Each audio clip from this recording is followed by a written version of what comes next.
Action. Welcome to Movie News. This is going to be episode 3, and today we're only going to be talking about the Golden Globes, which is this weekend. So we want to do our preview. Who do we think will win? Who do we think should have been nominated? And then ultimately, who do you think? Who will win and who should win? Right. Sorry, I already missed it. And if there's any snubs, we'll just kind of toss those out there. Sure, for sure. All right. Well, let's just start with a best director. No, wait. Don't we have best picture? No, motion picture drama. Yeah. Best picture. Sorry, my page is turned. Let's start with best motion picture drama. The nominees are Oppenheimer, Killers of the Flower Moon, Maestro, Past Lives, The Zone of Interest, Anatomy of a Fall. So, Pete, who is your prediction based off of those nominees? Who do you think will win? Hands down, Oppenheimer. It's what I've said from the moment I saw it. It's going to win this year, and there really isn't. There is a close second for me, anyways. But this one is hands down going to win. What was your close second? Maestro? Maestro. Yeah, I'm with you. I think it's Oppenheimer. I think that's who should win as well. I think Maestro is probably going to come in second. But and then I just have one movie that I think should have been nominated that's not on here, and that's I've been talking about it all year, but it's The Good Person. I definitely think that should be nominated over Killers of the Flower Moon. I've not seen Past Lives or The Zone of Interest. I have seen Anatomy of a Fall, which I liked, but Yeah, Past Lives is fine. I don't know about Best Picture. I think Best Non-English for sure is a shoo-in. yeah. I would have liked to see Sound of Freedom get some love somewhere in this Golden Globes, but I know that the industry hates that movie, so I knew it wasn't going to get nominated, but it should have gotten something. Yeah, and The Covenant for me as well. I think. That We're was talking great. about just a thrilling movie that's entertaining. I think that movie is one of the best movies of the year, hands down. So I think I would love to see that one. So awesome. Let's move to Best Picture, Musical or Comedy. The nominees are Barbie, Poor Things, American Fiction, The Holdovers, Your Favorite, May December, and Air. So first, Pete, what is your prediction? Yeah, I think they're going to give it to Poor Things. But if the world was a proper place, they would have given it to Barbie because it just was that incredible.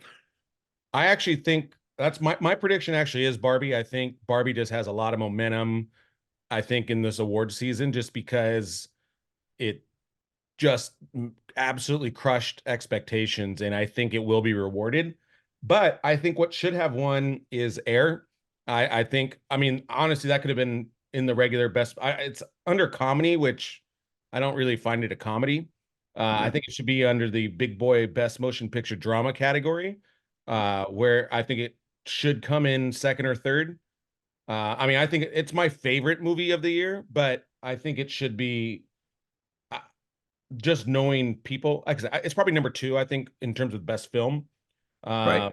like constructed wise. But yeah, I could see them like in some sort of a dark horse giving it to American Fiction because people are talking about this movie like it's amazing, and I still haven't seen it yet. I might be seeing that today. I'm trying to see it the next 2 days. From what I understand, this movie is supposed to be like the best. Yeah, the trailer looked really good, so I want to see that. Cool. And then who should have been nominated? Was there anyone? No, I couldn't really think of anybody. Oh, come on, Pete. There's one that should clearly be nominated that you should have thought of. Wonka. Wonka, dude. What are you talking about? Yeah. I mean, I didn't see May December, but you said there was not much. Well, I mean, halfway through, I'm just like, I mean, something's got to happen here quick, and it didn't. And so the performances are stellar, but I mean, Sure, but that's not a best picture, right? no, it's not a best picture. And again, Wonka, I think it's a difficult thing to do what it did, and it should be rewarded for that. Yep. Moving on to best director for a motion picture. And now I think the categories are now, not all of them, but most of the categories are now grouped together. But best director motion picture, Bradley Cooper for Maestro, Greta Gerwig for Barbie, Yorgos Lanthimos for Poor Things, Christopher Nolan for Oppenheimer, Martin Scorsese for Killers of the Flower Moon, and Celine Song for Past Lives. Pete, what is your prediction?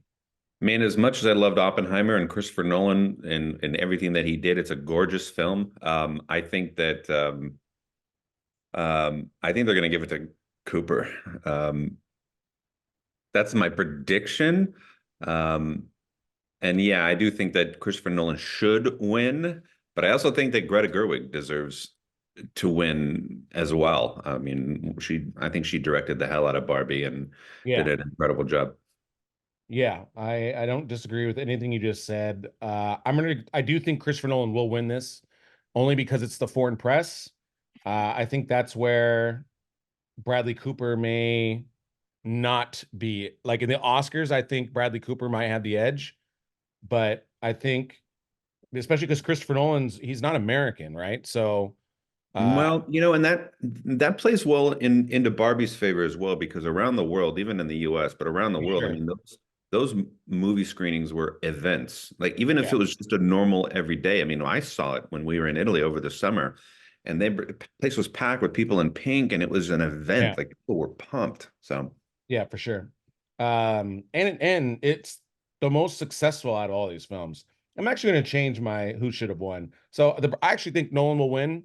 But I kind of agree with you. I think Greta Gerwig should win. She not only made a beautifully crafted film, but it was the most successful film. And I do think that's a very hard feat to do. And she yep. should be rewarded for that. So you know, I'm going to change mine. Greta Gerwig, you should win. Thank And, you. and should be nominated. I have three guys that I think did a great job. And again, the guy I would remove easily, and I'm a big fan, but I just don't think this film was that well directed because it needed editing. But it was is Martin Scorsese. I don't think should be on here, Yep. and I would replace him with either Ridley Scott for Napoleon because I think that was well directed. Because I've talked about this in another podcast, but the difference between what Ridley Scott did and Martin Scorsese, they both make great films. It's a party. I Hey, great don't know films. what that one. Why does it do that? Sorry, balloons just showed Every up on my time, screen. every Like show now, it's like a thing. yeah, Zoom likes my my topic. But Ridley Scott for theaters made a 2.5 hour version, which was very palatable. And Martin Scorsese made a 4 hour version, 3.5 hours. And it's Mhm. just super long to be sitting in a theater for 3.5 hours, no intermission. And so you have to get up, you kind of lose momentum of the movie. And I don't think you do theater goers a service doing that. Both of those are going to be on Apple TV Plus. Ridley Scott's going to have a 4 hour version of his movie on Apple TV Plus. Scorsese, that's when you do your 3.5, even 4 hour version, whatever you want to do, Right. make that for streaming. And then that's Right. that's where I'm going to penalize Scorsese because I think when I watch this movie again, sitting down and streaming, I think this movie will play better in my head. But in a Probably. theater, I was just I'm like I don't need to see all this stuff. So and then I have George Clooney. I thought directed The Boys in the Boat very well. And I think it's one of the better out of all these films when you're combining all the elements of filmmaking, lighting, cinematography, editing. I think it is one of the better crafted films of the year. And then again, I think Guy Ritchie directed the hell out of The Covenant. I mean, that's just a thrilling movie that has emotion, that like it brings the whole tool set to the. Yeah, it was so good. So I would like to see. Honestly, I think I would like to see all those three nominated. But if I'll take at least one of those guys should be on there instead of Scorsese, like I mentioned. And I haven't seen Past Lives. I get why Yorgos Lanthimos is nominated, but I don't think it's. I think he's getting rewarded for just being super creative, which okay, cool. But I just don't think Poor Things is on the same level as those other films. So. Yeah, I agree. All right, moving on to best screenplay of motion picture. We have Barbie, Greta Gerwig and Noah Baumbach. We have Poor Things by Tony McNamara. We have Oppenheimer by Christopher Nolan. Killers of the Flower Moon by Eric Roth and Martin Scorsese. Past Lives by Celine Song. And Anatomy of Fall by Justine Triet and Arthur Harari. So, Pete, what's your prediction? I predict Oppenheimer. Who should win? Oppenheimer. Um, I still think that Maestro should have been at least nominated. But I also think that, and this would have never happened in real life, but I would have loved to see like Creed 3 nominated as a screenplay, because I mean, they talk about taking a massive franchise and actually making your own almost beginning of a new franchise. And it was just really well written. And I loved that film Yeah. a lot. Yeah, for sure. My prediction, I actually think, because we're just talking about pure screenplay here. So my prediction is Anatomy of a Fall. I think when it comes to screenplay, I think it was really, really well done and really put you on a nice little journey. So Yep. I think that actually might get rewarded. Um, who should have been nominated? I've already mentioned them, but Air and The Good Person, I think, were two excellent screenplays that should be there. And who should have won? Again, I think, man, what they did with Barbie, with Greta Gerwig and Noah Baumbach did with Barbie, to make it not just a, you know, again, they had so many script issues and so many different issues. So for them to figure it out and make it work so well, I think again, it should be rewarded for that. And then, but Good Person, I think, is like the best pure screenplay up and down, if that makes sense. Right. Next category, we have best performance by an actor in a motion picture drama.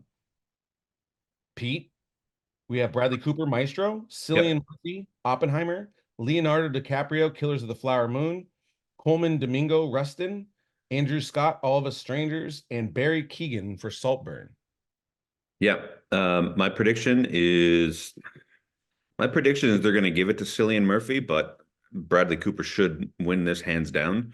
Yeah. Um, I think that he did something that you just can't do, as well as produce it and write it and star in it, and just I mean he just did.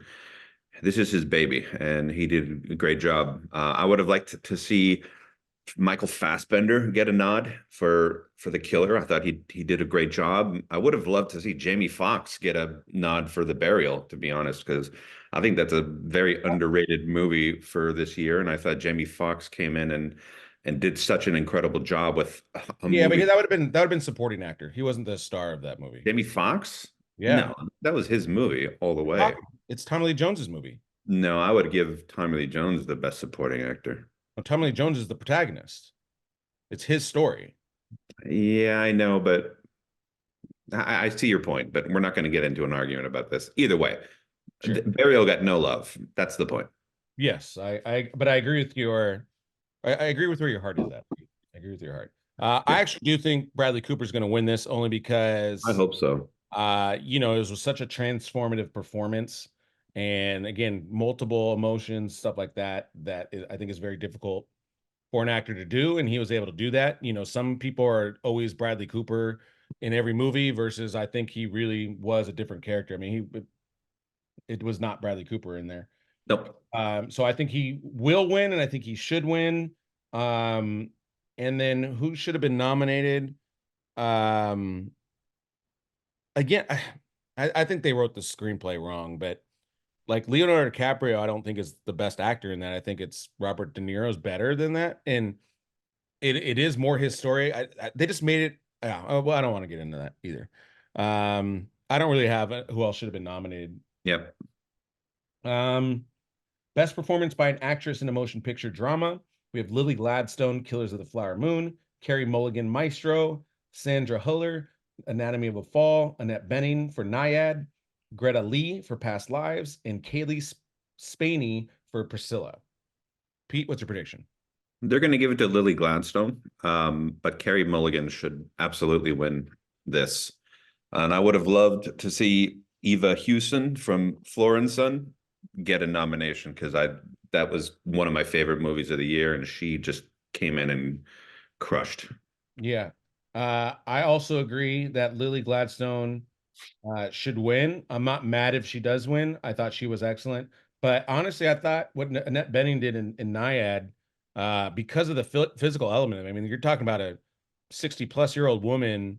Really, again, that's not a movie you can really fake. Not And more. I think she might even be older than that.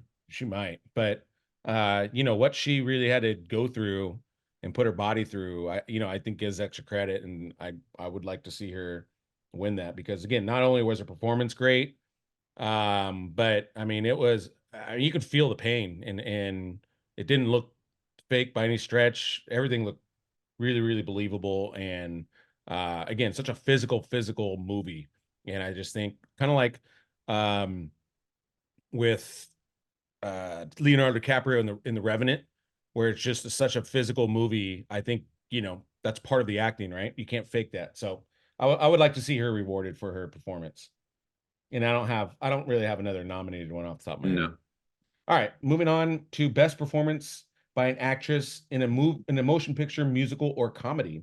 We have Fantasia Barrino for The Color Purple. We have Jennifer Lawrence for No Hard Feelings. We have Natalie Portman for May December. We have Alma Poitsty for Fallen Leaves, Margot Robbie for Barbie, and Emma Stone for Poor Things. Pete, what do you got? They're going to give it to Emma Stone because this is like the performance of her career or whatever. But Yeah. I'd like to see Margot Robbie win it. She should win it. Yeah, I mean, I predict Emma Stone will win it.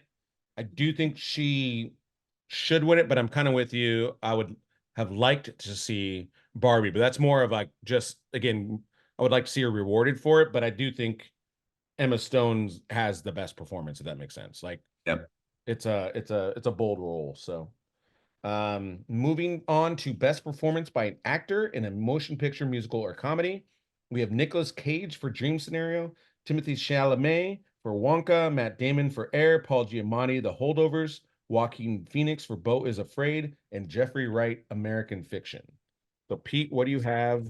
I didn't see it. I mentioned it earlier. I think that they're going to give it to Jeffrey Wright, Yeah. just based on what people are talking about. But Timothy Chalamet should win it for sure. I thought he was charming. I thought he was amazing. We've said it before. Yeah, I'm gonna go a little different than you. I think Paul Giamatti's gonna win this. Mm. His character and his performance in The Holdovers. I mean, this guy is the epitome of an actor. I agree. Jeffrey Wright is just off the trailer. He's a great actor. So I know, like, again, I wouldn't argue with that at all. But I think Matt Damon should win. I think his performance, like to me, it's always about like a scene, and just like with the Heisman Awards, like you have your Heisman moment. I think Matt Damon had his Heisman moment with that ending speech at the table where he convinces, spoiler alert, convinces, Michael Jordan to go with Nike. I think that was just a hell of a scene. The way, I mean, he nailed that scene, and I think that's to me your Oscar moment, quote unquote, Golden Globe moment. So, and then nominee, I don't really have another. I Yeah. don't really. Okay. Best Supporting Actor, Motion Picture. We have Willem Dafoe, Poor Things, Robert De Niro, Killers of the Flower Moon, Robert Downey Jr., Oppenheimer, Ryan Gosling, Barbie, Charles Melton, May December, Mark Ruffalo, Poor Things. I predict Robert Downey Jr. for sure. He deserves it. Um, I would have liked to see Ryan Gosling. I'm glad he got nominated. I've been saying it since Barbie came out. I would Yeah. have liked to see Ethan Hawke get a nomination for Leave the World Behind. I thought that he did a great job as Oh, I as like that. the neurotic sort of husband who is just like, hey, everything's all good, and then has to ultimately panic, and Yeah. he just goes through a range in that movie. So I think I agree with you. I think Robert Downey Jr. is going to win. I think he should win. And then I think who also should have been nominated was Morgan Freeman for The Good Person. And then Jacob Elordi, I thought, did really well in not Elvis or not Priscilla, but for Saltburn. I thought he was excellent in that. I think that was a very challenging role, and I thought he was really, really good in that. So those would be mine.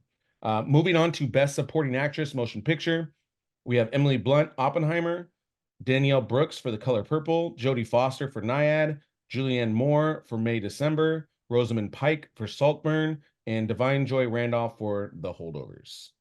What do you got? I don't know a lot of these movies, unfortunately. I don't think Emily Blunt should or should even be really be nominated for this one. Well, no nominated is fine. She's not going to win.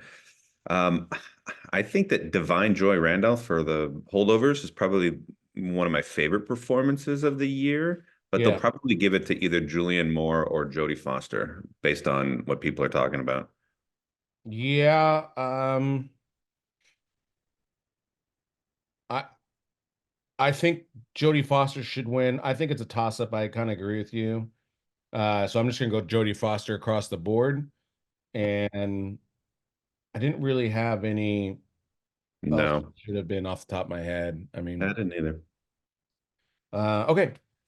And how much more time, Pete? 4 minutes. Oh, I think we can finish this. All right. Best original score, motion picture. We have Ludwig Göransson for Oppenheimer, Jerkson Fendrix for Poor Things, Robbie Robertson, Killers of the Flower Moon, Micah Livy for The Zone of Interest, Daniel Pemberton, Spider-Man Across the Spider-Verse, and Joe Hisaishi for The Boy and the Heron. What do you got for your prediction? I got to be honest. I don't really remember a lot of the music from this year. Like I don't remember anything like just really standing out and blowing me away. But I would give it to Ludwig. I'd give it to Oppenheimer just because of that. The tone of the music, I know Yeah. really enhanced the viewing experience. So yeah, I'd go there. Yeah, I think that's by far the most powerful score, the score that affected the movie. Ludwig Göransson for Oppenheimer, I think should win. I think it will win. I think it should have won. Also been nominated. I would go Alexander Desplat for The Boys in the Boat. I think the music was pretty powerful in that. Right. Um, and The Covenant. I don't know who did the score for that one, but The Covenant would be the other one where I really kind of noticed the score and were really kind of impacted me. So the next we have best motion picture animated. We're gonna skip a couple of them, guys, because we don't really care. So we're gonna go best motion picture animated. We have The Boy and the Heron, Elemental, Spider-Man Across the Spider-Verse, the Super Mario Brothers movie, Suzume, and Wish. What do you got?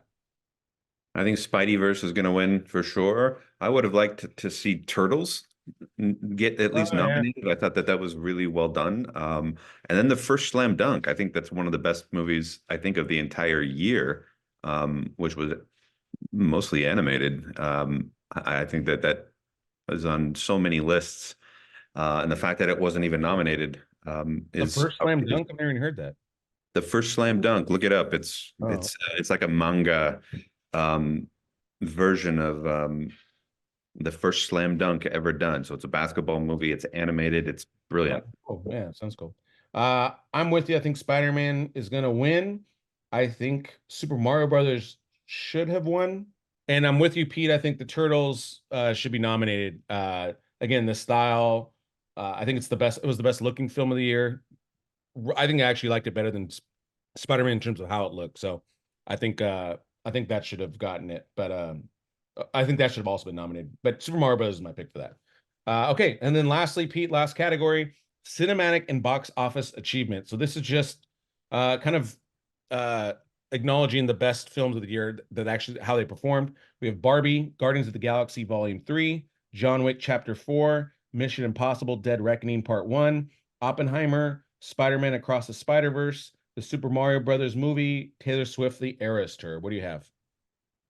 I mean, the biggest movie of this world this year is Barbie. So I mean, you think you'd have to go that, Yeah. and I think it should. I mean, I think a close second would be like a Mission Impossible, just because of the impact that that movie had. It'd be nice to see that win at least one thing, but it probably won't. Yeah. Yeah, I'm with you. I think Barbie's gonna win. I think it should win. Like you're saying, I think when it comes to critical and box office success, um, Barbie did really well. Obviously, Oppenheimer is right there, but I think Barbie trumped it money wise. And the only other, I guess, none of them really else did outperform the other ones. But yeah, I think I like the list. I think the only one I maybe wouldn't have put on there is Guardians of the Galaxy, but it might have outperformed any of the ones that I'm thinking of. So yeah, all right. Well, I'm good with that list. Good. Awesome. Well, that'll wrap it up for us here. Make sure you check out our other podcasts. We have Paul's Movie Classics, and then we just did Modern Times, so check that out. And then check out our reviews of Aquaman and some of the other new releases, Boys in the Boat. And then we'll be back next week to review all the new 2024 new releases. A couple new movies coming out at the end of this week. So with that, Pete, that is a cut. Thanks, guys.